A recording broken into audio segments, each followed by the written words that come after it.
Hello friends, welcome to my channel. आज का जो टॉपिक है उसमें हम आप लोग के लिए लेकर आए हैं ट्रांसलेशन। लेकिन ट्रांसलेशन में जो मेरा पार्ट है वो हम पढ़ेंगे 23। रूल है वो भी हम पढ़ेंगे 23। तो रूल 23 में क्या पढ़ना है? Use of infinitive as an adjective. देखिए, हम जो आगे का रूल था उसमें हम पढ़ते आ रहे थे use of infinitive as subject, फिर use of infinity as an object. लेकिन आज जो हम पढ़ेंगे वो है मेरा use of infinitive as an adjective. ठीक है, तो एडजेक्टिव किसे कहते हैं वो तो आप लोगों को पता ही होगा। लेकिन उससे पहले हम इसका आईडी देख लेते हैं। आईडी का मतलब होता है आइडेंटिफिकेशन, मतलब की पहचान। एक ह्यूमन का, एक इंसान का पहचान रहना बहुत ही ज्यादा नेसेसरी है। ठीक उसी तरह से एक ट्रांसलेशन रूल का पहचान रहना बहुत ही ज्यादा जरूरी है। हम एक इंसान को उसकी पहचान के बिना, उसके अस्तित्व के बिना नहीं पहचान सकते हैं। ठीक है, वैसा ही हम एक सेंटेंस को अगर उसका आईडी नहीं है तो हम उसे नहीं बना पाएंगे। ठीक है, बिना आईडी के, बिना रूल के। तो चलिए हम इसका आईडी देख लेते हैं। आईडी क्या है? वर्ब प्लस के लिए प्लस नाउन या फिर दिया हुआ है, था, गा, ये तीन में से कोई एक। फिर रूल इसका क्या है? सब्जेक्ट प्लस हैव या has plus an plus noun plus to plus verb one. तो हम एक एग्जांपल ले लेते हैं। मेरे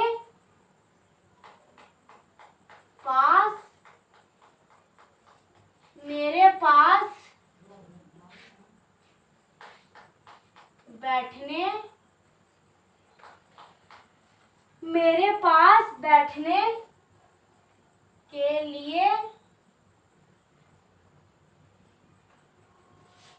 कुर्सी है। तो फ्रेंड्स, हम इसको कैसे बनाएंगे वो आपको सबसे पहले देखना है। तो आप क्या कीजिए, सबसे पहले इसका आईडी का मिला लीजिए कि इसका आईडी मैच करता है या नहीं करता है। तो आईडी क्या है? वर्ब प्लस के लिए। ठीक है, तो वर्ब यहाँ पे मेरे है या फिर पास या फिर बैठने। तो मेरे तो होगा नहीं, पास भी नहीं होगा, क्योंकि वर्ब हम लोग किसी कहते हैं जो किसी काम को कर रहा हो या फिर किसी काम को करवा रहा हो, जिसके अंत में ना आता हो। ठीक है, उसी को वर्ब कहते हैं। तो बैठना, इसके अंत में ना आया, ये कोई काम कर रहा है, बैठने का काम कर रहा है, तो वर्ब हुआ बैठने। फिर के लिए तो के लिए दिया हुआ है। फिर नाउन, तो नाउन मेरा कुर्सी दिया हुआ है। फिर है, था, गा, ये तीन में से कोई एक, तो मेरा है दिया हुआ है। यानी कि आईडी तो मैच कर गया। अब हम रूल को बनाते हैं तो कैसे बनाएंगे? सब्जेक्ट, इसमें सब्जेक्ट कौन है वो सबसे पहले देखना है। तो पास बैठने के लिए कुर्सी है। किसके पास बैठने के लिए कुर्सी है? मेरे पास। तो आई, आपको पता ही होगा कि आई, वी, यू, दे, प्लूरल ये सब के साथ हैव लगता है। तो क्या बनाएंगे? I have. फिर ए एन में से कोई एक लगाना है तो हम ए लगाएंगे। फिर नाउन, तो नाउन क्या है? चेयर। फिर क्या है? टू लगाना है तो टू लगाइए। फिर वर्ब वन, तो वर्ब वन क्या है? बैठने। ठीक है, तो इसका आप लोग सोचेंगे वर्ब वन कैसे लगाएंगे। तो वर्ब वन जो यहाँ पे दिया हुआ है ना, मीनिंग मतलब कि हिंदी दिया हुआ है, उसी को वहां पे हिंदी लिख लेना है। वर्ब वन उसी को कहते हैं seat. I have a chair to seat, ये मेरा क्या हो गया?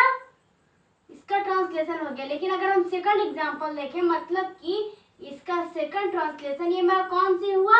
ये मेरा है अफर्मेटिव। लेकिन जब हम अभी देखने वाले हैं वो है मेरा गाइस निगेटिव। अफर्मेटिव सेंटेंस एकदम सिंपल सा है, लेकिन निगेटिव है उसमें मेरा क्या रहता है कि नहीं लगा हुआ रहता है।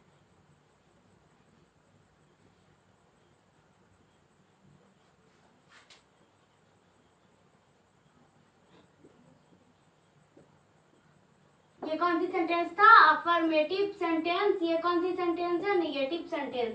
तो हम इसका कैसे बनाएंगे? मेरे पास बैठने के लिए कुर्सी नहीं है। तो यहाँ पे क्या कीजिए आप सबसे पहले कि सब्जेक्ट प्लस हैव या has plus an plus noun plus to plus verb one है। तो हैव या हैज है, उसके तुरंत बाद आपको नोट लगाना होगा। तो आई, फिर आई के साथ हैव, फिर नोट लगाइए, क्योंकि सब्जेक्ट के तुरंत बाद नोट लगता है। ठीक है, अगर हम उसका इंट्रोगेटिव बना दिए हैं तो इंट्रोगेटिव में क्या होता है कि सब्जेक्ट के बाद में नोट लगता है। लेकिन अगर हम इंट्रोगेटिव नहीं बनाए हैं, निगेटिव बना रहे हैं, तो उसमें क्या होता है कि हेल्पिंग वर्ब है उसके बाद में नोट लगता है। तो हैव हेल्पिंग वर्ब है तो उसके बाद में नोट लग गया। चेयर टू सिट, ये मेरा सेकंड सेंटेंस हुआ यानी कि निगेटिव सेंटेंस। अब हम देखने जा रहे हैं फ्रेंड्स, आई मीन बनाने जा रहे हैं, वो मेरा थर्ड सेंटेंस है। थर्ड सेंटेंस में कौन है? Interrogative sentence. क्या मेरे पास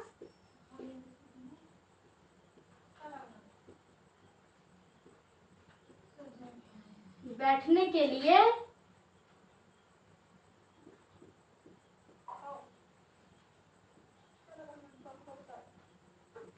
कुर्सी है? इसमें क्या कर रहे हैं हम? क्वेश्चन पूछ रहे हैं किसी से। तो ये मेरा कौन सी सेंटेंस हुआ? ये मेरा इंट्रोगेटिव सेंटेंस हो गया, क्योंकि हम जब किसी से क्वेश्चन पूछते हैं तो मेरा कौन सी सेंटेंस होता है? इंट्रोगेटिव सेंटेंस हो जाता है। तो ये भी मेरा कौन सी सेंटेंस है? Interrogative sentence. तो आप इसको कैसे बनाइएगा वो सबसे पहले देखना है। तो इंट्रोगेटिव सेंटेंस में आपको क्या करना होता है फ्रेंड्स, कि जैसे अफर्मेटिव बना है तब वैसे ही बनाइएगा, लेकिन जो मेरा हेल्पिंग वर्ब है उसको आगे निकालते हैं और सब्जेक्ट को उसके बाद में रखते हैं। मतलब कि सब्जेक्ट के जगह पे हेल्पिंग वर्ब को और हेल्पिंग वर्ब को सब्जेक्ट के जगह पे। और इसमें नोट लगेगा नहीं, क्योंकि नोट उसी में लगता है जिसमें नहीं लगा हुआ रहेगा। तो हैव आई, क्योंकि हम क्या बोल रहे थे कि हेल्पिंग वर्ब सब्जेक्ट के जगह पे आएगा। तो सब्जेक्ट किसके जगह पे था? फर्स्ट में आई के जगह पे। तो हैव आ गया, फिर सब्जेक्ट के जगह पे हेल्पिंग वर्ब के जगह पे सब्जेक्ट चल गया तो आई यहाँ पे आ गया। तो have I a chair to sit. अंत में क्वेश्चन मार्क लगाना मत भूलिएगा। ये मेरा थर्ड सेंटेंस हुआ। आप इसका जल्दी से स्क्रीनशॉट लीजिए। अब हम देखते हैं फोर्थ सेंटेंस। क्या मेरे पास बैठने के लिए कुर्सी नहीं है? तो मेरा फोर्थ सेंटेंस क्या है फ्रेंड्स? मेरा फोर्थ सेंटेंस है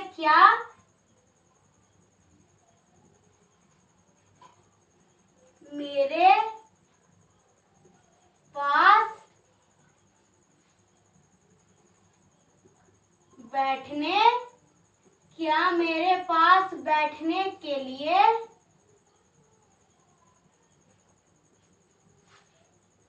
कुर्सी, क्या मेरे पास बैठने के लिए कुर्सी नहीं है? क्या मेरे पास बैठने के लिए कुर्सी नहीं है? तो हम इसका कैसे बनाएंगे? तो ये सबसे पहले जानिए कि कौन सी सेंटेंस है। तो ये इंट्रोगेटिव निगेटिव सेंटेंस है। कैसे? क्योंकि इंट्रोगेटिव सेंटेंस तो वैसा ही हो गया, क्योंकि क्या मेरे पास बैठने के लिए कुर्सी है, नहीं को इसमें नहीं लगा दिया है। ठीक है, तो क्वेश्चन तो पूछ रहा क्या लगा कर, लेकिन उसमें नहीं भी लगा दिया तो इंट्रोगेटिव निगेटिव सेंटेंस हुआ। इसको कैसे बनाएंगे?